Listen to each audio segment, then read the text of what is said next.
नमस्कार, आप सुन रहे हैं सुरेंद्र मोहन पाठक जी की लिखी कहानी बीवी का हत्यारा।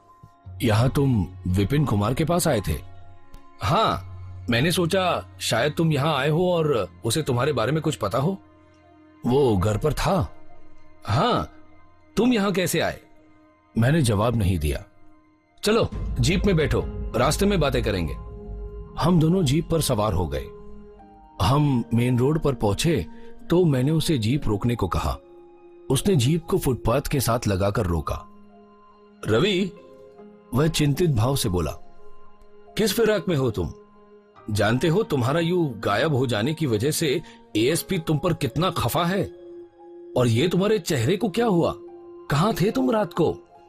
विपिन कुमार से मैं बोला, तुम मेरे ही बारे में पूछकर आए थे या उसे और भी कुछ पूछा था? और क्या पूछता मैं उससे, तुम बताओ। और तो मैंने कुछ नहीं पूछा था उससे। उसने खुद तुम्हें कुछ बताया हो? ना। आई सी। दरअसल वह अभी अभी काम से लौटा था और सोने की तैयारी कर रहा था। अब तुम मेरे साथ हेडक्वार्टर चल रहे हो? मैंने इनकार में सर हिलाया। नहीं, वह हैरानी से बोला। मैंने फिर इनकार से सर हिलाया। एएसपी तुम्हारी ऐसी तैसी कर देगा? एएसपी की मां की? उसने और भी सख्त हैरानी से मेरी तरफ देखा। उसे कह देना कि मैं अभी तुम्हें नहीं मिला। मैं बोला, अगर मेरी खातिर झूठ ना बोल सको तो कह देना कि मैं कबड्डी नहीं खेल रहा हूं, इस केस पर काम कर रहा हूं। उसे याद दिला देना कि मेरी ही वजह से अग्रवाल और निशा वाले नेगेटिव उसके फ्लैट में बरामद हुए हैं। तुम्हारी वजह से? कैसे? मैंने अपने होंठ काटे। गलत बात मेरे मुंह से निकल गई थी। फिर मैंने बात बनाई। उसका भेजा सब इंस्पेक्टर मुकुंद लाल तो वहां से बेरंग वापस लौट रहा था। मैंने ही उसे सुझाया था कि नेगेटिव टॉयलेट में पानी की टंकी में भी हो सकते थे। ओह, लेकिन एएसपी को रिपोर्ट तो तुम्हें फिर भी देनी चाहिए। दे दूंगा रिपोर्ट। कब दोगे? जब थाने आऊंगा। कब आओगे? मैं केवल मुस्कुराया। मेरा बाप कहा करता था कि छोड़ो यार, कान पक गए तुम्हारे बाप की बातें सुन सुनकर। कभी चुप भी बैठा था वो। उसने आहत भाव से मेरी तरफ देखा। सॉरी। मैं तुरंत उसका कंधा दबाता हुआ बड़े खेदपूर्ण स्वर में बोला, यार मेरा मूड ठीक नहीं है। वो तो दिखाई दे रहा है मुझे। मैं जीप से उतर पड़ा। तुम विपिन कुमार के पास जा रहे हो? उसने पूछा। हाँ। मैं भी चलूं? नहीं, कोई जरूरत नहीं। मेरे स्वर में ऐसी सख्ती का पुट था कि वह हैरानी से मेरा मुंह देखने लगा। मैं भी क्या करता? उसे भला कैसे मैं अपने साथ ले जा सकता था? मैं उसे कैसे समझा सकता था कि उस केस के हल को ही मैं अपने व्यक्तिगत समस्या का भी हल बनाना चाहता था? उसका यूं विपिन कुमार के पास पहुंच जाना तो मेरी सारी योजना ही चौपट कर सकता था। गनीमत थी कि वो वहां सिर्फ मेरे बारे में पूछताछ करने आया था। जीप के वहां से रवाना होने तक मैं वहीं खड़ा रहा। फिर मैं वापस लौटा। विपिन कुमार जिस कमरे में रहता था वह इमारत के गैरेज के ऊपर था।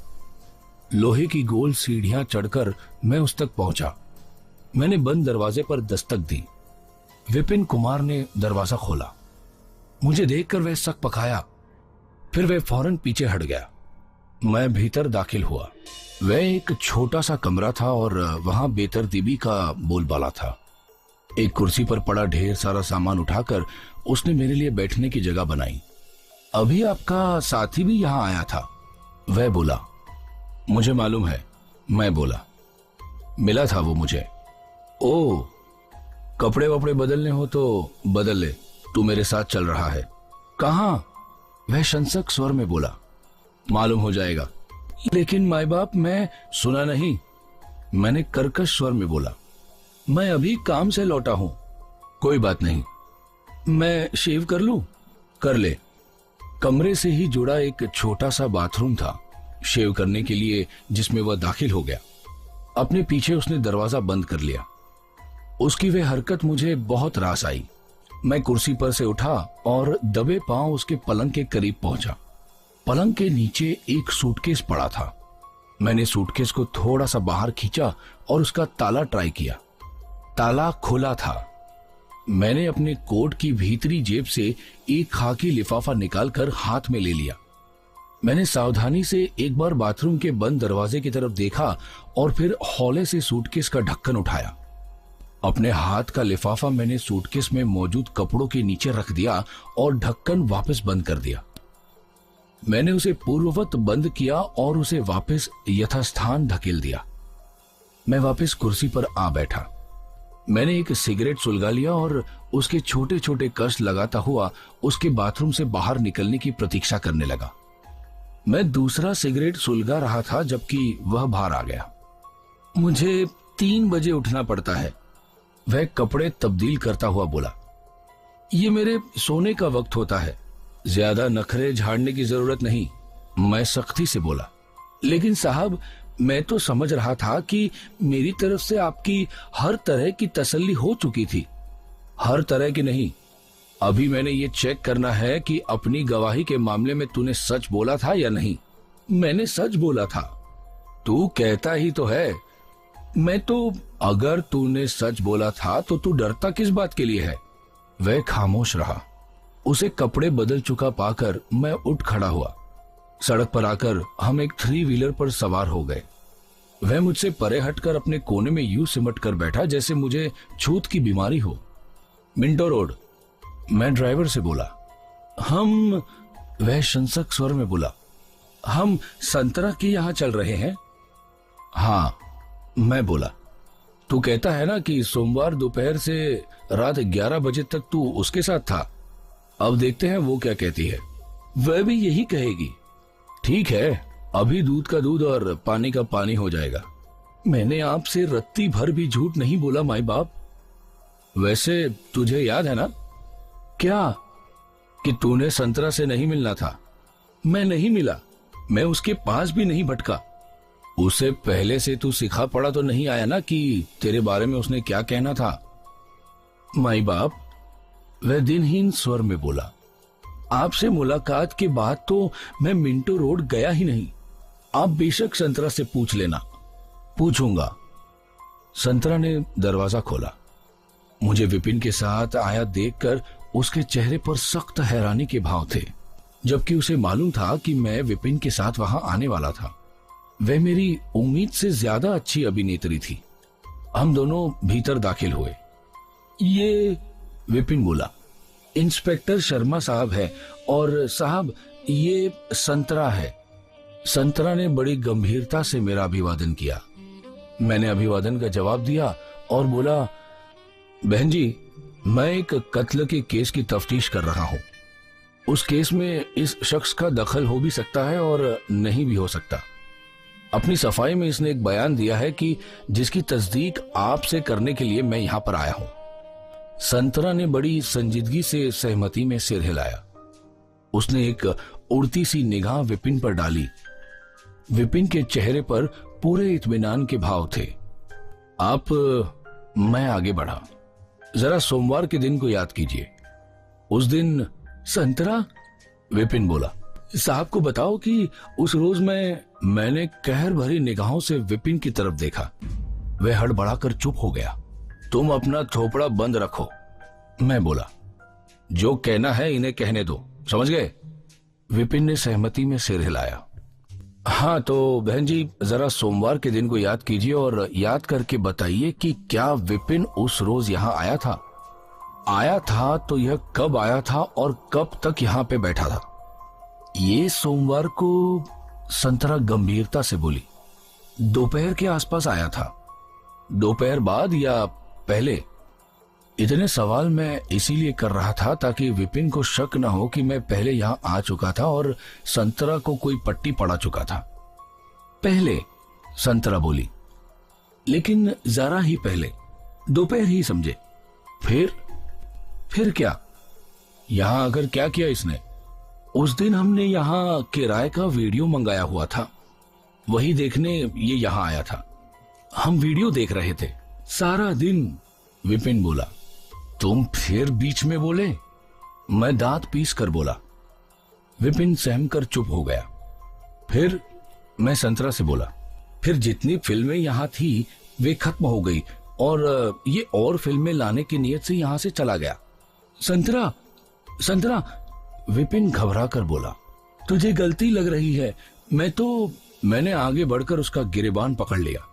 अगर मैं उसे झिंझोड़ता हुआ बोला, अब दोबारा मुंह फाड़ा तो 32 बाहर निकाल दूंगा। साला, मैंने एक झटका देकर उसका गिरेबान छोड़ दिया। 2 मिनट चुप खड़ा नहीं हो सकता? हाँ, तो मैं संतरा से बोला, आप कह रही थी कि मैं ये कह रही थी कि संतरा बोली कि विपिन और कैसेट लेने के लिए यहां से चला गया था। कितने बजे गया था? 5 बजे। वक्त ठीक से याद है आपको? हाँ। और लौटा कितने बजे था?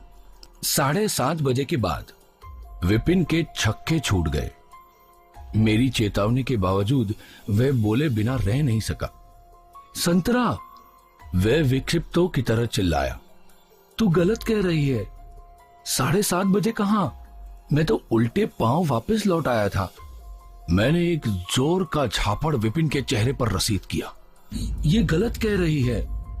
अपना गाल सहलाता हुआ वो बदहवास स्वर में बोला, संतरा, मैं तो मुश्किल से आधे घंटे में वापस लौट आया था। तू 7:30 के बाद आया था, संतरा ढूढ़ स्वर में बोली। आपको इतना ठीक से टाइम कैसे याद है? मैंने संतरा से पूछा, क्योंकि इसके फिल्म लाने के इंतजार में टेलीविजन प्रोग्राम देख रही थी मैं। जब ये लौटा था उस वक्त टेलीविजन पर हिंदी समाचार आ रहे थे और आप जानते ही होंगे कि हिंदी समाचार 7:30 बजे शुरू होते हैं। विपिन हत्थे से उखड़ गया। साली हरामजादी, वह संतरा पर झपट पड़ा। धोखेबाज कमीनी। मैंने उसे जबरन संतरा से अलग न किया होता तो उसने जरूर उसका गला घोट डाला होता। छान से मार डालूंगा, वह दहाड़ा। खून पी जाऊंगा साली कुतिया। लेकिन मेरे हटाते हटाते भी वह संतरे पर 2 प्रहार कर चुका था। संतरा धराशायी हो गई थी। उसकी नाक से खून बहने लगा था। विपिन को मैंने अपनी भुजाओं में जकड़ा हुआ था, लेकिन वह ज्वालामुखी की तरह धधकता हुआ अभी भी गालियां बक रहा था। गुस्से के अतिरेक में उसमें अद्वितीय शक्ति आ गई थी और वह मेरी गिरफ्त से छूट छूट जाता था। तंग आकर मैंने उसकी पसलियों में एक भीषण प्रहार किया। वह तुरंत गैस निकले गुब्बारे की तरफ पिचक गया और मैंने उसे सोफा चेयर पर धकेल दिया। संतरा एकाएक फर्श से उठी और अपनी नाक से बहते खून को पोंछती हुई किचन में घुस गई। जब वह वापस लौटी तो उसके हाथ में गोश्त काटने वाली चाकू थी। हरामी के पिल्ले, वह बड़े हिंसक स्वर में घुर्राई। रंडी के जने, उस कैबरे डांसर का खून कर लिया तो समझता है संतरा को भी ठिकाने लगा सकता है। ठहर जा हरामजादे। मैं समझ रहा था कि वह महज जुबानी जमा खर्च कर रही थी। इसी वजह से उसके हाथ में थमी छुरी मुझे तब दिखाई दी जब वह विपिन के ऐन सिर पर पहुंच गई। मैंने झपट कर समय रहते उसका छुरी वाला हाथ थाम लिया। अपनी दूसरी बाह मैंने उसके जिस्म के गिर्द लपेट दी और उसे विपिन से परे कमरे के दूसरे सिरे तक घसीट लिया। इस पर वार करके मैंने उसे पुचकारता हुआ बोला, तुम क्यों अपनी जान का जोखिम उठाती हो? इसे मैं ही सीधा कर दूंगा। वह खामोश रही। उसकी धौंकनी की तरह चलती सांस की वजह से उसकी छातियां जोर जोर से उठ गिर रही थी। जाओ मुंह धो लो, इसे मैं संभालता हूं। उसने सहमति में सिर हिलाया तो मैंने उसे छोड़ दिया। वह लड़खड़ाती सी चाल चलती हुई बाथरूम में चली गई। मैं विपिन की तरफ आकर्षित हुआ। अब वह शांत हो चुका था। अब वह बदहवास अपने हाथों में अपना चेहरा लिए बैठा था। उसकी निगाह फर्श पर अपने जूतों के पास टिकी हुई थी। मैंने रेफ्रिजरेटर से एक पानी की बोतल निकाली और उसके ऊपर रखे खाली ग्लास को पानी से भरा। ग्लास लेकर मैं विपिन के पास पहुंचा। विपिन ने सिर ना उठाया।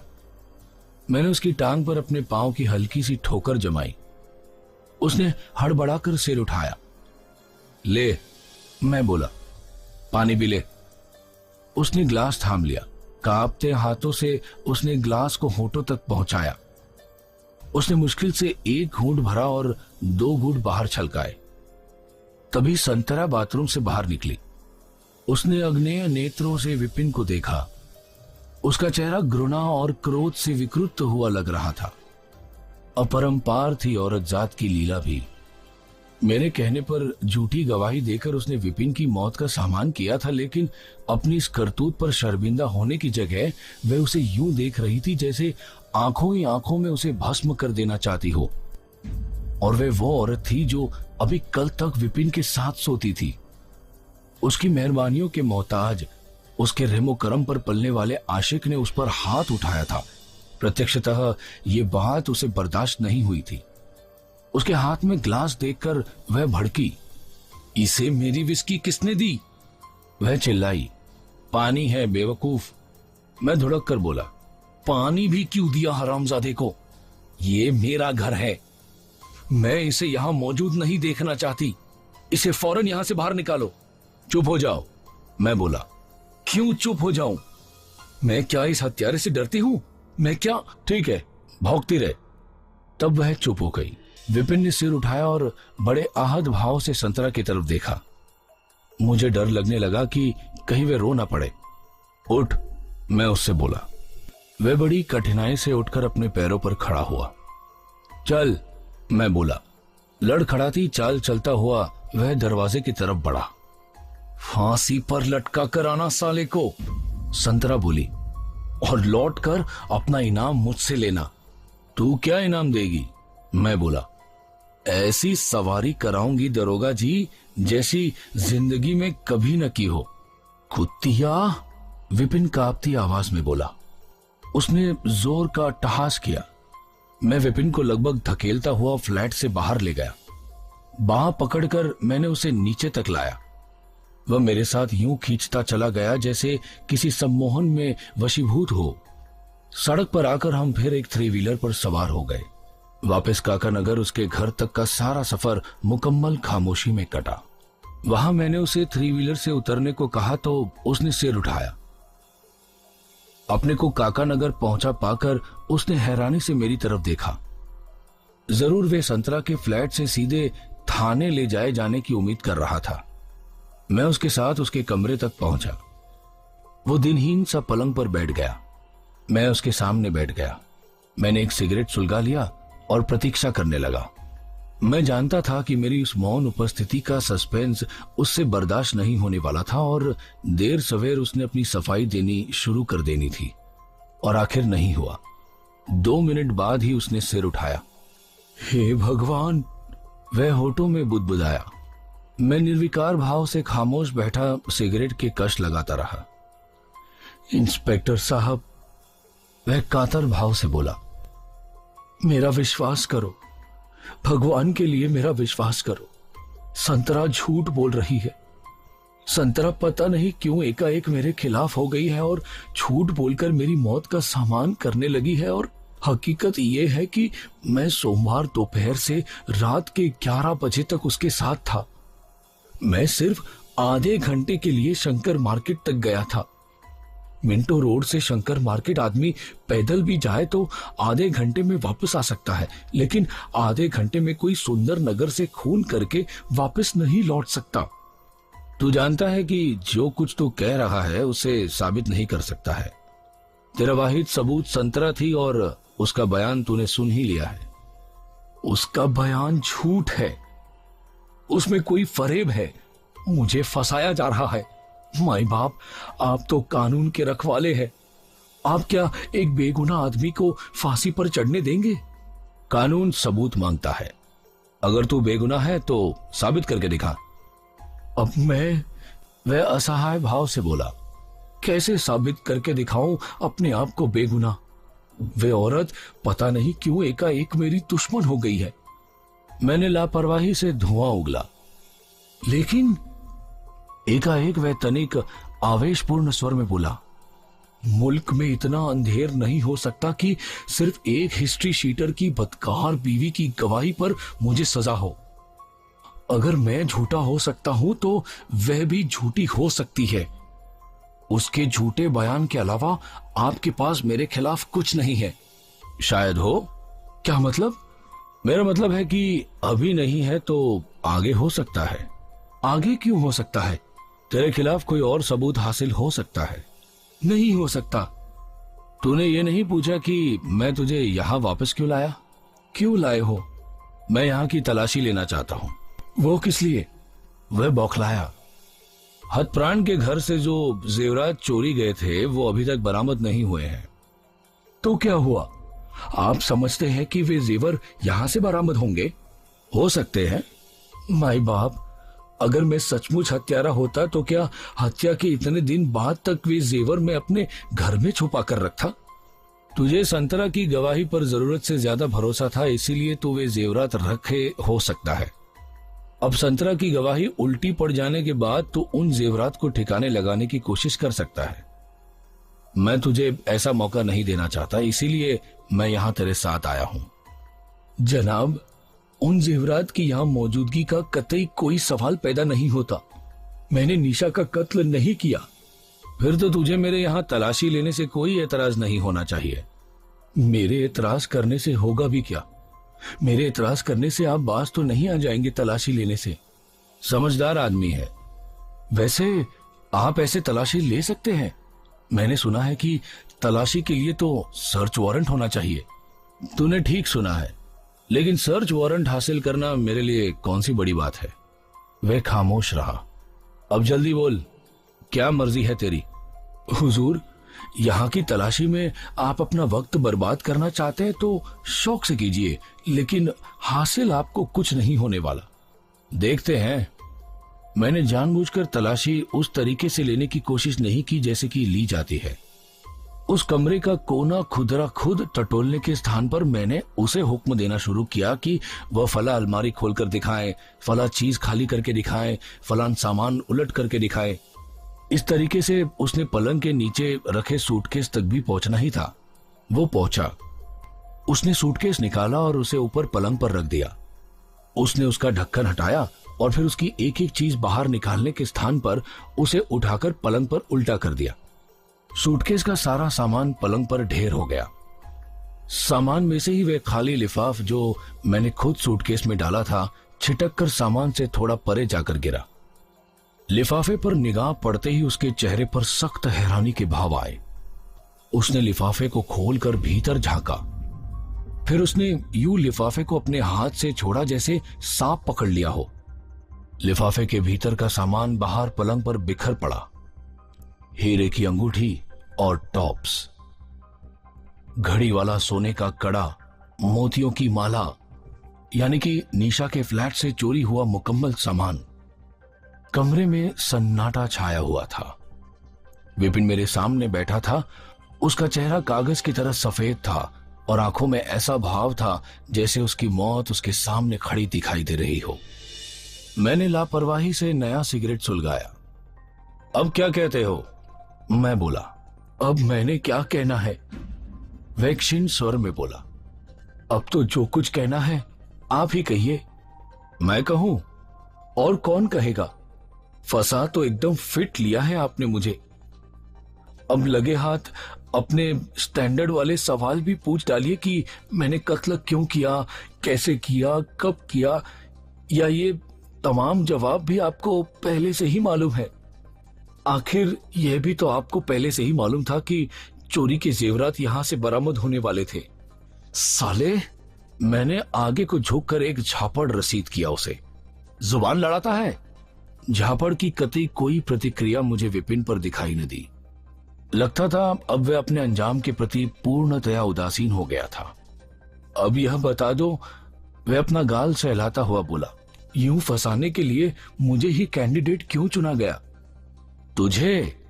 मैं आंखें निकाल कर बोला। फंसाया गया है?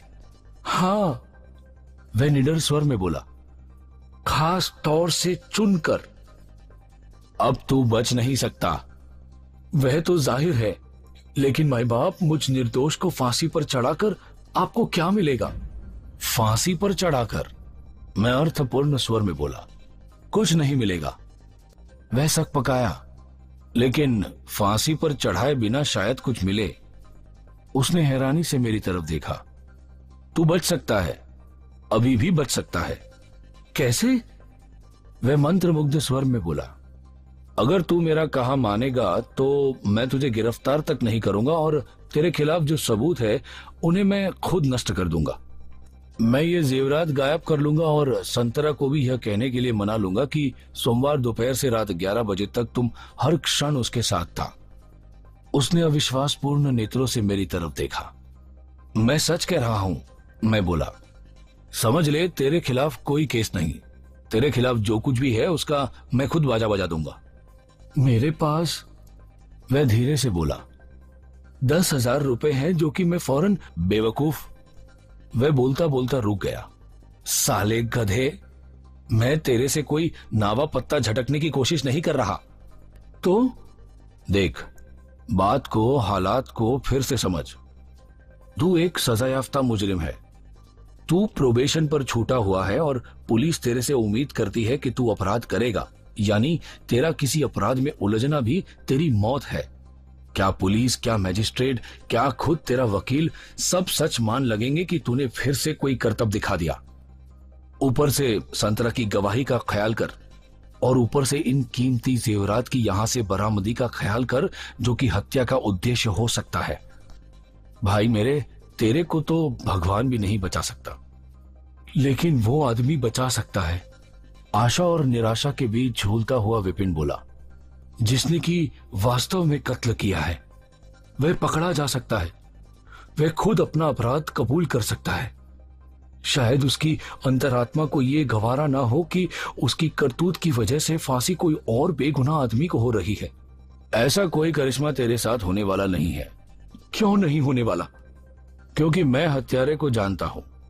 एक नंबर का हरामजादा आदमी है वो, एक नंबर का खुदगर्ज, विवेक से कतई कोरा। उसकी करतूत की सजा एक बेगुनाह आदमी पा रहा है जैसी कोरी भावुकता के वशीभूत होकर वह हरगिज भी अपना अपराध कबूल नहीं करने वाला। शायद कर ले, करेगा तो मैं उसे करने नहीं दूंगा। बेटा ये मत भूल, अगर मैं किसी बेगुनाह को फंसाने में होशियारी दिखा सकता हूं तो किसी गुनहगार को बचाने में भी होशियारी दिखा सकता हूं। तेरा बाजा तो पट्टे बजे ही बजे। माई बाप, क्या कहानी है? कहानी यह है कि जैसे मैं गारंटी के साथ तुझे ऐसे कत्ल की सजा दिलवा सकता हूं जिसे हम दोनों जानते हैं कि तूने नहीं किया, वैसे ही गारंटी के साथ तुझे ऐसे कत्ल की सजा से बचाए रख सकता हूं जो तूने किया होगा। आप मुझसे कत्ल करवाना चाहते हैं? हाँ। कमरे में फिर सन्नाटा छा गया। उसके भीतर चलती उधेड़बुन उसके चेहरे पर साफ दिख रही थी। इस वक्त मैं सहज संतुलित भाव से बोला, तू मन ही मन जरूर कोई ऐसी उस्तादी सोच रहा है जिससे कि मैं फंस जाऊं, लेकिन तू मुझे 7 जन्मों तक नहीं फंसा सकता। इस वक्त यहां हम अकेले हैं और जो कुछ मैं तुझे कह रहा हूं उसका कोई गवाह नहीं है। मेरी कही बातें तू किसी के सामने दोहराएगा तो कोई तेरा विश्वास नहीं करेगा। मैं एक क्लियर रिकॉर्ड वाला जिम्मेदार पुलिस अधिकारी हूं और तू एक हिस्ट्री शीटर और मर्डर सस्पेक्ट है। मेरे खिलाफ तेरी बात कोई नहीं सुनेगा। फिर सन्नाटा छा गया। आप, कई क्षण बाद वह यूं बोला जैसे अभी भी उसने अपने कानों पर विश्वास नहीं हो रहा था। मुझसे कत्ल करवाना चाहते हैं? हाँ। मैं एक एक शब्द पर जोर देता हुआ बोला।